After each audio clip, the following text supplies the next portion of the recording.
போன பார்ட்டை நம்ம எங்கே முடித்தோம்? விகர்ணனும் சீராளனும் பேசிகிட்டு இருந்தாங்க. அப்போ விகர்ணன் 7 பனை உயரத்திற்கு ஒரு கோவில் கட்டுவதற்கு பதிலாக ஒரு பனை உயரத்தில் 7 கோவில்கள் கட்டலாம் அல்லவா என்று சீராளனை பார்த்து கேட்க, சீராளன் கொஞ்சம் கோபமானா. இதோட தான் போன பாட்டை நம்ம முடித்தோம். இதுக்கு அடுத்து என்ன நடக்குதுன்னு பார்ப்போம். தஞ்சை தரணியில் கோவிலுக்கு குறைவே இல்லை. இந்த கோவில் காலாகாலத்திற்கும் நிற்க வேண்டும் என்று கட்டுகிறார்கள். 7 பனை உயரம் கோவில் கட்டிவிட்டால் காலாகாலத்திற்கும் நிற்கும் என்று என்ன அத்தாட்சி, யார் வாக்குறுதி கொடுத்திருக்கிறார்கள்? ஒருவேளை அத்தனை உயரமாக இருந்ததாலேயே அது சிதிலமாக போக காரணமாக இருக்கிறது. இடியாலும் மழையாலும் காலத்தாலும் வெகு சீக்கிரம் சிதைந்து போக வழி இருக்கிறது. அளவாக அமைப்பாக கோவில் கட்டுவதை விட்டுவிட்டு 7 பனை உயரம் என்று சொல்வது முட்டாள்தனமாக உனக்கு தெரியவில்லையா? இது உடையார் ஸ்ரீ ராஜராஜ தேவரின் உத்தரவு, அவருடைய கற்பனை. அங்குதான் எனக்கு ராஜராஜ சோழரை பார்க்க வேண்டும் என்று தோன்றியது. ஏன் அவ்வளவு உயரம் கட்டுகிறாரே, அதனாலா? இல்லை, அவரை வழிமறித்து பேசி உமக்கு மூளை இருக்கிறதா? ஏன் இப்படி ஒரு கோவில் கட்டுகிறீர் என்று கேட்க வேண்டும் என்ற ஆசை இருக்கிறது என்று விகர்ணன் சொல்லும் போதே ஓவியன் கோபமாக அவனை நோக்கி அவன் தொண்டை குழியில கை வைக்க விகர்ண மௌனமாவே இருக்கான். வேண்டுமென்றால் அடித்துவிடு, கோபத்தை குறைத்துக்கொள், பிறகு தொடர்ந்து பேசலாம் விகர்ணன் சொல்ல அவன் மௌனமாக அதே சமயம் கடுமையாக முறைத்து விகர்ணனை பார்க்கிறான். நீ கை ஓங்கி விட்டதாலேயே நான் பயந்து விட்டேன் என்று அர்த்தமல்ல. உமக்கு ஓவியம் வரைய தெரியும், சிற்பத்தோடு சம்பந்தம் உண்டு என்பதாலேயே இதை பற்றி நான் பேசினேன். உண்மையில் சிற்பம் தெரிந்தவன், சித்திரம் தெரிந்தவன் நான் சொன்ன விஷயத்தை நன்கு புரிந்து கொண்டு உடனே தனக்குள் கேள்வி கேட்டுக் கொள்வானே தவிர கோபமாக தாக்குவதற்கு வரமாட்டான். உனக்கு இன்னும் சிற்பத்திலும் சித்திரத்திலும் பயிற்சி இல்லை என்பது தெல்ல தெளிவாக தெரிகிறது. வெறுமே பரவசப்பட்டு இந்த கலையை, சிற்ப கலையையும் ஓவிய கலையையும் கற்றுக்கொண்டிருக்கிறாய். தஞ்சையில் தானே உடையார் ஸ்ரீ ராஜராஜ தேவர் கோவில் கட்டப்போகிறார்? ஆமாம். சிற்பிகள் அங்கு சேர்ந்து விட்டார்கள் அல்லவா? ஆமாம். அவர்களின் தலைமை சிற்பி அங்கு இருக்கிறார் அல்லவா? இருக்க வேண்டும். அப்படியானால் அவரை எனக்கு அடையாளம் காட்டுவாயா? எதற்கு? இந்த கேள்வியை அவரிடம் கேட்கவா? இல்லை. 7 பனை உயரம் கட்ட எங்கிருந்து கல் வருகிறது? என்ன விதமாக கல்லை தேர்ந்தெடுத்திருக்கிறார்கள்? கீழ்பரப்பு என்ன என்ற ஒரு கேள்வி எனக்குள் இருக்கிறது. உங்கள் கேள்வியின் அடிப்படை விஷயம் எனக்கு புரியவில்லையே. 7 பனை உயரம் என்பதை நானும் கேள்விப்பட்டேன். 7 பனை உயரம் கோவில் எழுப்ப வேண்டும் என்றால் 3 பனை ஆழம் அஸ்திவாரம் தோண்டி இருக்க வேண்டும். 3 பனை ஆழம் அஸ்திவாரம் தோண்டினால் நீரை என்ன செய்வது? எப்படி குறைப்பது? ஊறிக்கொண்டே இருக்கிற நீரை எப்படி தடுத்து நிறுத்துவது? அருகே கால்வாய் ஓடிக்கொண்டிருக்கிறது என்று சொல்கிறீர்கள். கால்வாய் ஓடினால் நீரை இறைத்து மாளாது. எனவே 3 பனை ஆழம் தோண்டவே முடியாது. 3 பனை ஆழம் தோண்டவே முடியாவிட்டால் 7 பனை உயரம் எந்த கோவிலையும் எழுப்ப முடியாது. இது இயலாத காரியம், முடியாத வேலை. ஆக நீர் தஞ்சைக்கு வந்தது இந்த கோவிலை பார்ப்பதற்கா? வெகு நிச்சயமாக அதற்கு மட்டுமே. இதோ என் கையில் ஒரு ஓலையும் கொடுத்திருக்கிறார்கள். அவன் மடியில் இருந்த ஒரு ஓலையை எடுத்து வெளியே காண்பிக்கிறான். என்ன ஓலை அது? ஓவியன் அதை வாங்காமையே கேட்கிறான். இளவரசர் ராஜேந்திரர் தன் கைப்பட எழுதி கொடுத்த ஓலை. என்னவென்று எழுதியிருக்கிறார்? எனக்கு தமிழ் தெரியாது, பேச மட்டுமே தெரியும், நீயே படித்து சொல். ஓவியன் சீராளன் அந்த ஓலையை படிக்க துவங்குறான். ஒரே ஒரு வரிதான் எழுதியிருக்கு. ராஜேந்திரோடைய முத்திரை இருக்கு, கையொப்பம் இருந்தது. கையொப்பத்தை சரிபார்த்து கொண்டு ஓலையை தடவி படிக்கிறான்.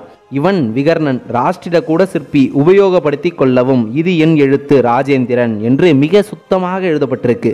உங்களை சிற்பி என்றும் உபயோகப்படுத்தி கொள்ளுங்கள் என்றும் ராஜேந்திரர் பொதுவான ஒரு அறிமுக கடிதம் கொடுத்திருக்கிறார் என்று ஓவியன் அந்த ஓலையை படிச்சுட்டு திருப்பியும் விகர்ணன் கிட்டே கொடுத்துட்றான். அவங்க பேசிக்கிட்டே தஞ்சை நகரத்துக்குள்ள நுழையிறாங்க.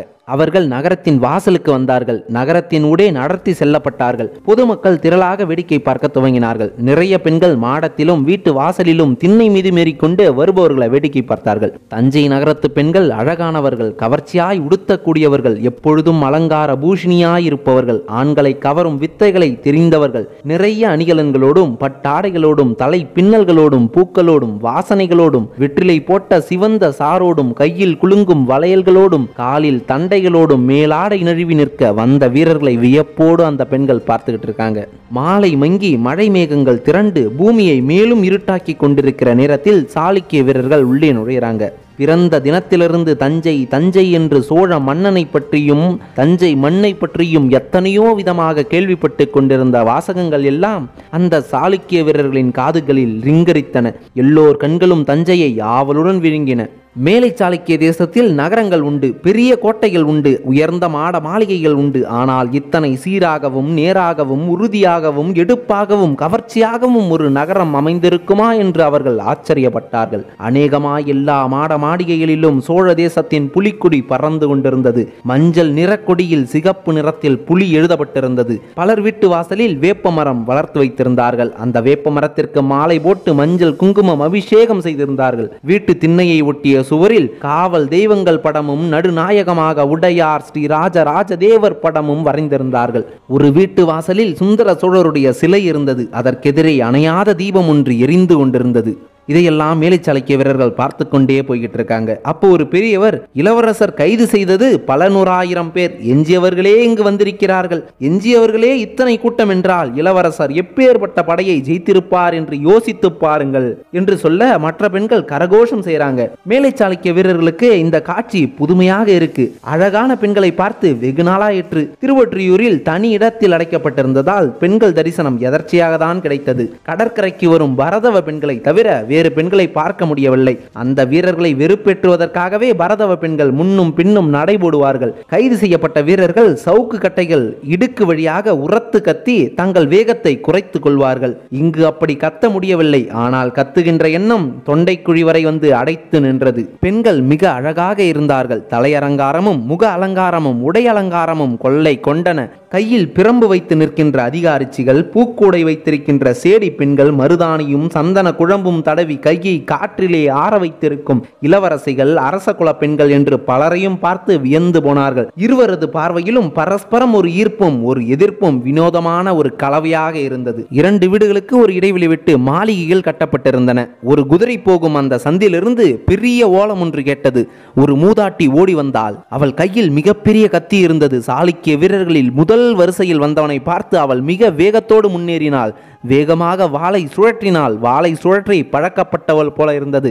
ஆனாலும் பிடியில் உறுதி இல்லாமல் இருப்பதும் தென்பட்டது. வாள் சுழற்றியபடியே வயதான காரணத்தால் தள்ளாடி அந்த சாளுக்கிய வீரனை நெருங்கி அவள் வாள் உயர்த்தி கத்தினாள். என் குலத்தை நாசம் செய்த மேலை சாளுக்கிய வீரர்கள் 3 பேரையாவது கொன்றுவிட்டுத்தான் நான் உங்களை போக விடுவேன் என்று சொல்லிவிட்டு முதல் வரிசையில் வந்த வீரன் மீது அந்த கிழவி கத்தியை வீச அந்த வீரன் கையை தூக்கி அந்த கத்தியை நிறுத்தினான். அவன் கையின் நடுவில் கத்தி கிழித்து ரத்தம் பொங்கியது. அவன் அலறிக்கொண்டே வலது கையால் அந்த மூதாட்டியை பிடித்து தள்ளினான். காவலுக்கு வந்த பாடி வீரர்கள் வேகமாக அவனை பிடித்து விலக்கினார்கள். தள்ளுகின்ற வேகத்தில் பிரம்பால் அவன் முகத்திலும் மார்பிலும் அடி வாங்கினான். அந்த மூதாட்டியை அள்ளி எடுத்து கொண்டு போய் ஓரமாக நிற்க வைத்தார்கள். கையில் இருந்த வாளை பிடுங்கி போட்டார்கள். பைத்தியமா உனக்கு, யார் நீ என்று கர்ஜித்தார்கள். அந்த சாளுக்கிய படை அப்படியே திகைத்து நின்றது. சேனாதிபதிகளும் உபசேனாதிபதிகளும் அந்த கிழவியை சூழ்ந்து கொண்டார்கள். என் மகனை கொன்ற மேலை சாளுக்கிய வீரன் யார்? என் கணவனை கொன்ற மேலை சாளுக்கிய வீரன் யார்? என் மைத்துனனையும் தகப்பனையும் சிற்றப்பனையும் இந்த மேலை சாளுக்கியர்களிடம் நான் பறிகொடுத்திருக்கிறேன். எனக்கு கொல்ல உரிமை உண்டு, எனக்கு வெட்ட உரிமை உண்டு. எங்கே என் வாள், எங்கே என் வாள் என்று அவள் உதறி எழுந்து வாளை தேடினாள். வாள் அவளிடமிருந்து மறைக்கப்பட்டது. அவள் அழுத்தி நிறுத்தி வைக்கப்பட்டாள். இதற்கு மிஞ்சி நீ கூச்சல் போட்டால் உன்னை கட்டி போட்டு விடுவோம். விளையாடுகிறாய். இது மன்னருக்கு தெரிந்தால் எவ்வளவு கேவலம். ஆயுதமில்லாத ஒரு வீரனிடம் இவ்வளவு பெரிய கத்தி எடுத்து கொண்டு போய் வீசுகிறாயே. அவன் கையை வெட்டிவிட்டாயே. அறிவிருக்கிறதா உனக்கு? உன் குடும்பத்தில் பல பேர் இறந்திருக்கிறார்கள். போரில் இறந்திருக்கிறார்கள். மேலை சாளுக்கியர்களும் இறந்திருக்கிறார்கள். அதை வஞ்சம் தீர்க்க இது சந்தர்ப்பம் அல்ல. உனக்கு சாமர்த்தியம் இருந்தால் உன்னுடைய குடும்பத்திலிருந்து இன்னொரு ஆணை தயார் செய்து அனுப்பி மேலை சாளுக்கியத்திற்கு மறுபடியும் போய் அவர்கள் வடக்கு எல்லையில் போர் செய்து அங்கிருந்து கைதிகளை இழுத்து வர செய்யுங்கள். மேலை சாளுக்கியம் முற்றிலும் அழிந்து விடவில்லை, இன்னும் இருக்கிறது, உங்களுக்கு வாய்ப்பு இருக்கிறது என்று இன்னொரு உபசேனாதிபதி கத்துறான். இப்போது என்ன செய்வது? சேனாதிபதிகள் சுற்றி நின்று பேசுறாங்க. இது மிக மோசமான விஷயம். வந்தவுடன் ரத்தம் சிந்துவது அவர்களுக்கு கசப்பை கொடுக்கும். உபசேனாதிபதிகள் குதிரையில் ஏறுங்கள். அதிகம் சோழப்படை வீரர்களை வரவையுங்கள். முன்னும் பின்னும் அவர்களை நமது வீரர்கள் காவல் காக்கட்டும். சோழ சேனாதிபதிகள் குதிரையில் பக்கவாட்டில் நடக்கட்டும். அவர்களுடைய இடம் வரும் வரை எந்த விதமான அவமரியாதையும் இவர்களுக்கு நடக்கக்கூடாது.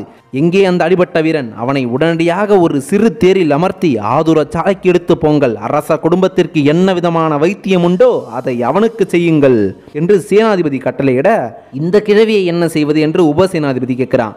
அரசர் வரும் வரை ஏதேனும் ஒரு சிறிய கொட்டடையில் இவளை கட்டி போட்டு வையுங்கள். வேறு யாரேனும் இது போல முன்னேறி வந்தால் சற்றும் தாமதிக்காமல் மிக மோசமான தண்டனையை கொடுங்கள். பிரம்பால் விலாசுங்கள். விளையாட்டிற்கு கூட இவர்களை எவரும் இம்சைப்படுத்தலாகாது. ஒரு சேனாதிபதி உறக்க கத்தி மடமடவென்று உத்தரவுகள் பிறப்பிக்க வீரர்கள் வரிசையாவறாங்க. முன்னே நின்று சாளுக்கிய வீரர்களை பாதுகாக்கிறாங்க. இடதும் வலதும் குதிரைகள்ல சேனாதிபதிகள் வராங்க. பின்னேயும் ஒரு சிறிய படை அவர்களுக்காக நிறுத்தப்படுது. சாளுக்கிய வீரர்கள் மொத்தமும் மிக கவனமாக இதை பார்த்து கொண்டிருக்காங்க. உபசேனாதிபதிகளின் பேச்சை காதோடு காதாக கடைசி வரை அந்த சாளுக்கிய வீரர்கள் அனைவருக்கும் பரவுது. நல்லது, நாம் எதிர்பார்த்ததை விட சோழப்படை வீரர்கள் மிக மரியாதையாக நடத்துகிறார்கள். ஏதோ ஒரு பைத்தியக்காரி கிழவி மனம் பேதலித்து நம் மீது பாய்ந்து விட்டால் அது அவள் பிசகு என்று சொல்லிக்கொண்டே சாளுக்கிய வீரர்கள் நடக்கிறாங்க.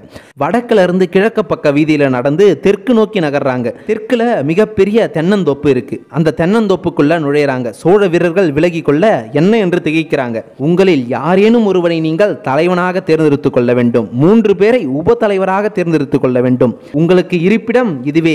இதை சுற்றி வேலி கட்டப்பட மாட்டாது. நீங்கள் போக வேண்டும் என்று தீர்மானித்தால் ஒளிந்து பயந்து போக வேண்டாம். எங்களிடம் சொல்லி உத்தரவு பெற்று நீங்கள் பாண்டிய தேசம் வரை போவதற்குண்டான ஓலை பெற்று போகலாம். ஒருவேளை ஒளிந்து மறைந்து போவீர்கள் என்றால் வழியிலே மடக்கி நீங்கள் யார் என்று விசாரிக்கும் போது பதில் சொல்ல முடியாமல் மறுபடியும் இங்கே திரும்பி அனுப்பப்படுவீர்கள். எங்கள் ஓலை இருந்தால் பாண்டிய எல்லை வரை நீங்கள் அனுப்பப்படுவீர்கள். எனவே எந்த காவலும் இல்லாமல் நீங்கள் இங்கே வைக்கப்படுகிறீர்கள். இதோ இங்கிருந்து அரைக்கல் தொலைவில் மிகப்பெரிய புல்வெளியில் கோவில் எழும்ப போகிறது.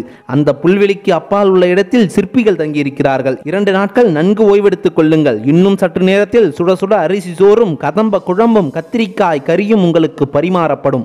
உடல் வலி நீங்குவதற்காக சிறிதளவு மதுவும் வழங்கப்படும்.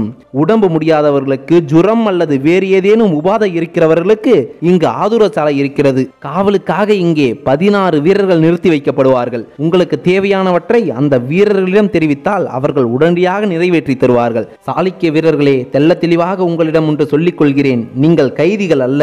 உங்களை கைதிகளாக எவரேனும் நினைப்பீர்கள் என்றால் அவர்கள் உடனடியாக இந்த தஞ்சை நகரை விட்டு வெளியேறி விடலாம். நீங்கள் கோவில் பணிக்காக கொண்டு வரப்பட்டவர்கள். நீங்கள் விரும்பி தஞ்சைக்கு வருவதற்கு ஒத்துக்கொண்டிருப்பீர்கள் என்பதை நான் நினைவூட்டுகிறேன். எனவே சுமூகமாக, மிக மிக சுமூகமாக இந்த தஞ்சை நகரில் நீங்கள் இருக்க வேண்டும். நல்லபடி வாழ்ந்து திரும்பவும் உங்கள் ஊருக்கு போக வேண்டும் என்று நான் விரும்புகிறேன். எந்த குறை இருந்தாலும் எப்போது வேண்டுமானாலும் இங்குள்ள வீரர்களிடம் தெரிவிக்கலாம். ஒரு உபசேனாதிபதி எப்பொழுதும் உங்களுடன் இருப்பார் என்று சொல்லிவிட்டு அந்த சேனாதிபதி குதிரையை திருப்பி கொண்டு போக தென்னந்தோப்புக்குள்ள அந்த வீரர்கள் நுழையிறாங்க. தென்னந்தோப்புக்குள்ள நுழையும் இடத்துல 3 சோழ வீரர்கள் காவல் இருக்காங்க. இது தாண்டி போக வேண்டும் என்றால் ஒரு வார்த்தை சேனாதிபதியிடம் கேட்டுவிட்டு போங்கள் என்று அந்த காவலர்கள் பதில் சொல்றாங்க. நாங்கள் நகரை சுற்றி பார்க்க வேண்டும் என்றால் அனுமதியுண்டா? இப்போதைக்கு இல்லை. பிற்பாடு சர்வ சாதாரணமாக அது ஏற்படும். எப்படி? உங்களுக்கென்று ஒரு அடையாள சின்னம் கொடுத்து விடுவார்கள். உங்கள் கையில் இரும்பு வளையங்கள் மாட்டி விடுவார்கள். அந்த இரும்பு வளையங்கள் நீங்கள் சாளுக்கிய வீரர்கள் என்று உங்களை தெரியப்படுத்தும். அந்த இரும்பு வளையங்கள் இருக்கும் வரை நீங்கள் எங்கு வேண்டுமானாலும் போகலாம். இரும்பு வளையங்கள் இல்லாதவர்கள் நகர முடியாது. எப்போது இரும்பு வளையங்கள் தருவீர்கள்?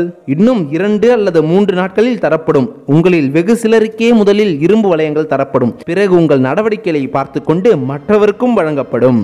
கோவில் வேலையை எப்போது துவங்குவதாக உத்தேசம்? ஒரு சாளுக்கிய வீரன் கேட்க, துவங்கி விட்டதையா, அடிக்கல் நாட்டி களிரையும் பிடியையும் சுற்றி வரச் செய்து எல்லைகளை வகுத்தாக்கிவிட்டன. இங்கே என்னென்ன விதமான சந்நிதிகள் வர வேண்டும் என்ற வரைபடங்களும் தயாராகிவிட்டன. எனவே நன்கு ஓய்வெடுத்துக் கொண்டு கோவில் வேலைக்காக உங்கள் மனதை தயார் செய்து கொள்ளுங்கள். என்ன விதமான வேலை இருக்கும்? எங்களுக்கு தெரியவில்லை. பரவாயில்லை, சொல்லுங்கள். கல் உடைக்கின்ற வேலையா, கல் தூக்குகிற வேலையா? 2ம் தான். ஒரு உபசேனாதிபதி உரத்து சொல்றான். எங்கிருந்து தூக்கி வர வேண்டும்?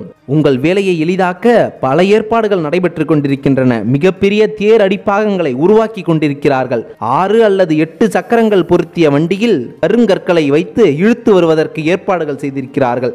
ஆட்கள் மட்டுமே அவ்வண்டிகளை இழுக்க முடியாது. முட்டு கொடுக்க யானையும் இழுக்க இன்னொரு யானையும் இருக்கும் பொழுது அந்த சக்கரங்களை சரியாக திசை திருப்பி எடுத்து வர உங்கள் உதவி தேவை. அதற்கு முன்னர் அம்மாதிரி கருங்கற்களை எடுத்து வருகின்ற பாதை போடவும் உங்கள் உதவி தேவை. ஆக கூலி வேலை என்று சொல்லுங்கள்.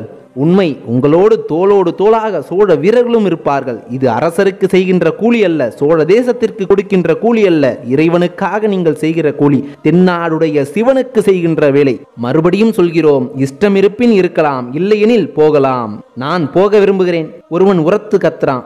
குண்டாக, மிக குண்டாக, சிறிய தாடியுடன், உச்சியில கொண்டையுடன் அந்த வீரன் கையில கோலோடு நின்றுட்டு இருக்கான். இடுப்புல கோவணமும் மேலே மெல்லிய பட்டும் சுற்றி இருக்கான். அவன் முகம் மேலிச்சாலிக்க முகமாக தெரியல, சேர தேசத்து அந்தணனை போல இருக்கிறான். அப்படி உறக்க கத்தியவனை கூட்டத்தோடு கூட்டமா நின்றுட்டு இருந்த ஓவியன் உற்று பார்க்கறான். அவனை அனுமதிப்பது நல்லது என்று சோழ வீரனுக்கு சொல்ல அவனுக்கு ஆவலாக இருக்கு. ஆனா அவன் நினைக்கும் முன்பே உபசேனாதிபதி முன்னேறி அவனுக்கு அருகே போய் கைப்பிடியாக வெளியே இழுத்து வந்து நீ போகலாம் என்று கட்டளையிடுறான். அதோ மேற்கு நோக்கி 60 காத தூரம் நடந்தால் பாண்டிய தேசத்தின் முக்கிய நகரம் ஒன்று வந்துவிடும். அதற்கு பிறகு அங்கிருந்து சேர தேசத்திற்கு வழி சொல்வார்கள். நீ இப்பொழுதே இந்த க்ஷணமே போகலாம் என்று சொல்றான். அந்த வீரன் திரும்பி கையசைத்து விட்டு வேகமாக மேற்கு நோக்கி நடக்க துவங்குறான். அந்த குண்டனை பெண் அதிகாரிச்சிகள் புல்லுக்கட்டு அறிவாளோட வேளாளர் பெண்கள் போலுள்ள உடையில பின்தொடர்றாங்க. அந்த குண்டன் தஞ்சை நகரத்து எல்லையில சிலரை தொடர்பு கொள்றான். குதிரையில மேலும் பெண் அதிகாரிச்சிகள் அவனை பின்தொடர அனுப்பப்படுறாங்க. உடையார் ஸ்ரீ ராஜராஜ தேவர் புலவரை போல வேடமணிந்து போனார்ல நடந்து கிழக்கு பக்கம். அவர் எங்க போயிருக்கார் அப்படின்றத நம்ம நெக்ஸ்ட் வீடியோல பார்ப்போம், நாளைக்கு வீடியோல. தேங்க்யூ.